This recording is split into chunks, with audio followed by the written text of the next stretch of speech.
매주 목요일 키워드로 알아보는 경제 이야기 그리고 투자 전략 김한진 이코노미스트 함께합니다. 박사님 어서 오십시오. 네, 안녕하세요.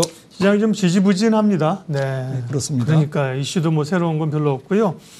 키워드 확인하겠습니다. 오늘 첫 번째 키워드는요. 어쨌든 이달에 가장 또 중요한 이벤트가 미국의 FOMC이고 금리 얘기이기 때문에요.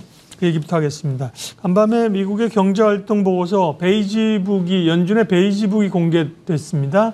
핵심적인 내용 좀 알려주십시오. 네, 직전 베이지북은 뭐 7월 달에 나왔는데 그때는 이제 상반기 말미 4월과 5월 달을 이제 짚어준 베이지북이었는데 네. 어제 나온 베이지북은 이제 7, 8월 하반기를 시작하는 미국 경제가 어떤 상태에 있는지를 알려주는 베이지북이었는데요. 뭐 예상한 대로 뭐 조금 고용은 조금 둔화되고 있다. 기업들이 조금 고용을 좀 줄일 것 같다. 하지만 이제 여행 중심으로 소비는 여전히 견조하다.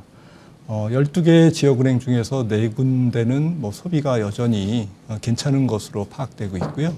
그래서 전체적으로는 뭐 소비가 괜찮지만 그 여력은 축소되고 있다. 그리고 여력이라는 게 사실은 고용이잖아요. 고용 시장이 기업들이 조금 사람들을 줄이려고 하는 움직임이 있다라는 것이 좀 키포인트였던 것 같습니다. 최근에 이제 고용은 조금 둔화되는 느낌이 드는데 결국은 이제 소비 쪽이 아직까지 잘 안 꺾이는 거군요. 간밤에 보면 서비스 PMI도 시장 예측보다 좋게 나갔다고 해서 조금 부담이 됐거든요. 네, 맞습니다. 깜짝 놀랄 정도의 좀 서프라이즈죠. 네, 8월 서비스업 지수가 종합이 지난달에 52.7인가 그랬었는데 무려 54.5 그러니까 뭐 팍 튀었습니다. 네. 52 기준선이니까 기준선 위에서도 전월비 1.8포인트 더 뛴 그러한 모습이었는데요. 세부 항목을 보니까 뭐 조금 다 늘었습니다. 주문이라든지 고용이라든지 지불 가격이라든지 특히 지불 가격이 늘었다는 것은 서비스 관련 과목들의 조금 물가 상승세가 아직까지는 뭐 견조하다 이런 뜻이거든요. 그러니까 미국 경기가 지금 순환해서 돌아가고 있는데 제조업 경기는 뭐 직전에 제조업 ISM PMI도 나왔지만 전체적으로 제조업은 조금 안 좋은데 서비스는 여전히 뭐 좀 예상 외로 더 뜨겁게 지금 진행되고 있다라는 것을 한 번 더 확인한 그러한 측면이 있기 때문에 실제 어제 미국 증시에서 ISM 서비스업 지수가 나오면서 좀 긴축의 우려 이런 것들이 확대되고 금리는 튀고 달러는 강세로 가면서 전체적으로 주가가 조금 내려앉은 기술주가 타격을 받은 그러한 어제의 장세였습니다. 그런 움직임들이 뭐 유가도 그렇고 다 이제 연준의 통화 정책에 영향을 미치는 건데요. 연준 의원들의 발언은 뭐 여전히 좀 대체적으로 강한 것 같고요. 9월 FOMC는 그러면 동결 거의 확실, 11월은 가봐야 한다. 뭐 항상 그렇지만 뭐 이게 중요하다. 뭐 하나가 나오면 그 다음이 중요하다. 뭐 이렇게 얘기해서 참 그런데 난감한데요. 네. 아무래도 뭐 9월 13일 뭐 현지 시간 8시 반, 우리 시간으로는 9월 13일 저녁 CPI요? 9시 반 네, 소비자 물가 지수가 결정타를 날리겠죠. 아무래도 뭐 지금 예상치는 조금 높게 나오고 있는데 물론 클리브랜드 연은에서 인플레이션 나우캐스팅을 발표하지만 매번 높습니다. 높은데 추세는 그래도 귀담아 들어야 되는데 추세가 여전히 안 꺾일 거다. 그러니까 전월비 근원이든 뭐 핵심이든 CPI가 지난달에는 6월달 대비 7월달이 0.2% 올랐거든요. 그런데 이번 주에 나올 8월 지표는 헤드라인은 0.8 그리고 전달 대비요. 그리고 에너지를 뺀 근원 CPI는 0.4. 그러니까 7월 달보다는 조금 전월비가 높아지면 또 다시 금리를 끌어올리는 시장 금리를 끌어올리는 그러한 요인이 되기에 충분한 그러한 좀 긴장감이 감도는 그러한 상황입니다. 가장 중요한 거죠. 미국의 통화 정책 관련된 이야기 첫 번째 키워드로 살펴봤고요. 다음 두 번째 키워드도 확인하겠습니다. 두 번째 키워드는 한 이번 주? 네, 뭔가 사실 또 새로운 악재로 떠오르는 게 이제 유가입니다. 국제 유가가 오르면서 결국은 물가에 비상을 주는 건데요. 수요 측면은 아닌 것 같고 결국 이제 감산에 따라서 유가가 오르는 건데요. 전망 어떠세요? 네, 어제 뭐 미국 증시에서는 그 API라고 미국 석유협회가 내놓은 그 재고량이 조금 뭐 생각보다는 많이 줄었다. 네. 라는 이제 뉴스 때문에 더 튄 부분이 있고요. 네. 아무튼 뭐 지금 최근에 뭐 계속 올라가고 있습니다. 최근 3개월 유가가 WTI 기준으로는 20% 올랐거든요. 예, 그래서 미국 휘발유 가격도 지금 올라가고 있고, 지금 거시지표가 유가, 금리, 달러, 이게 세 가지 3고 현상이 지금 지속되고 있습니다. 유가가 올라가면 보통 달러는 약한데, 미국 경기는 그래도 다른 나라에 비해서는 유가 상승에 대한 내성이 있다. 그리고 미국이 에너지 자급 국가이면서 또 천연가스 같은 경우는 수출하는 국가이기 때문에 보통은 유가가 올라가면 달러는 좀 약세로 가는 게 맞는데 지금 유가 달러가 같이 강세로 가고 있고 그럼으로써 금리도 올라가면서 통화 정책에 대한 긴장감을 좀 불러일으키는 그러한 상황인 것 같습니다. 지금 제일 중요한 것은 뭐 사우디와 러시아의 감산이죠. 그래서 100만 배럴 또 사우디가 100만 배럴, 러시아가 30만 배럴 이렇게 연말까지 지속되면 1차적으로는 뭐 기술적 저항선이 WTI 기준으로는 93달러, 지금 가격보다 한 6%, 7% 정도는 좀 열어놔야 될 것 같고요.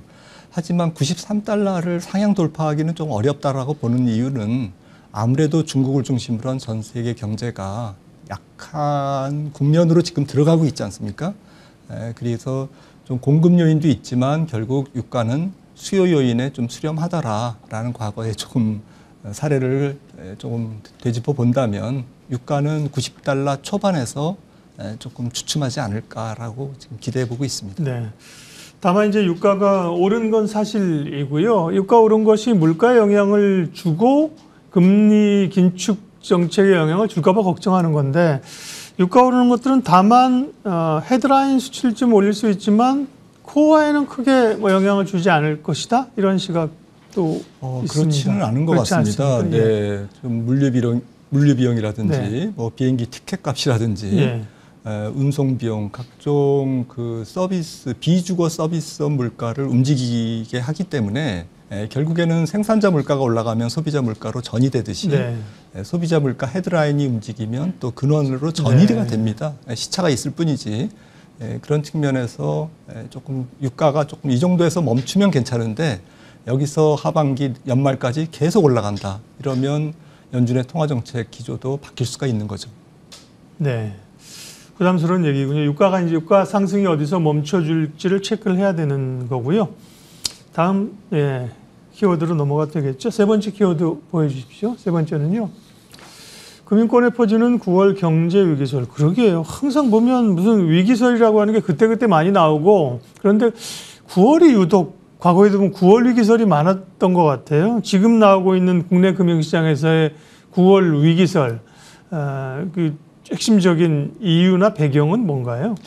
사실 9월 위기설은 청와대 경제수석께서 공식 발표할 때까지 좀 소수설이었거든요. 네. 그렇게 시장에 많이 알려져 있지 않았고 일부에서 주장하는 그런 정도의 금융위기설이었는데 조금 뭐 공식적으로 이거를 이제 반박하다 보니까 정말 9월달에 금융위기가 좀 올 뻔했구나.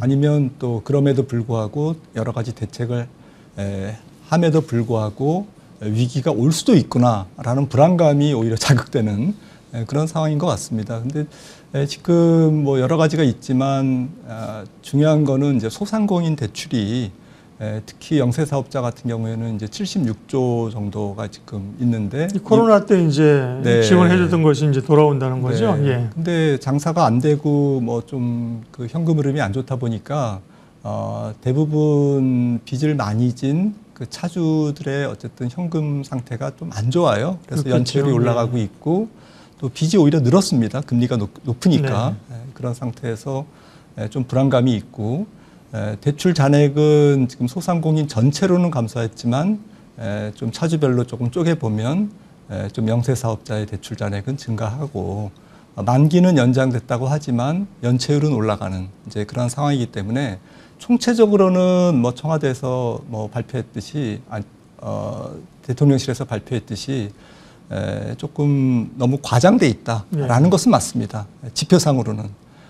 또 한 가지는 이제 PF 대출이죠. PF 대출이 이제 작년 8월부터 문제가 됐기 때문에 이제 만기가 돌아야 하는데 사실 주택건설 경기가 조금 차별화되고 진행되다 지역별로 좀 차별화되다 보니까 아무래도 지금 사업이 멈춘 사업장이 많거든요. 그런 상태에서 브릿지론, 그러니까 토지는 매입했는데 건물이 안 올라가는 경우에 이제 조금 자금이 꼬이고 거기에 대출한 제2금융권, 증권사 같은 경우에 브릿지론 대출 연체율이 뭐 2자릿수 15% 정도 될 정도로 아직까지는 안심할 단계는 아닌 것 같습니다. 하지만 이러한 팩트를 좀 정부에서 정확하게 인식하고 있고 또 여러 가지 이제 핀셋 정책으로 대책을 마련하고 있기 때문에 펀드라든지 이런 걸 통해서 그렇기 때문에 좀 위기설은 과장됐다라는 것이라고 보는 게 맞는 것 같습니다. 하지만 전체적인 거시경제 우리나라 건전성이라든지 부채 문제라든지 이런 부분들은 아직까지도 조금 전체적인 금융시장의 부담 요인으로 작용하면서 전체 소비의 둔화라든지 주식시장을 조금 안 좋게 만드는 그러한 요인인 것만큼은 틀림없는 것 같습니다. 네.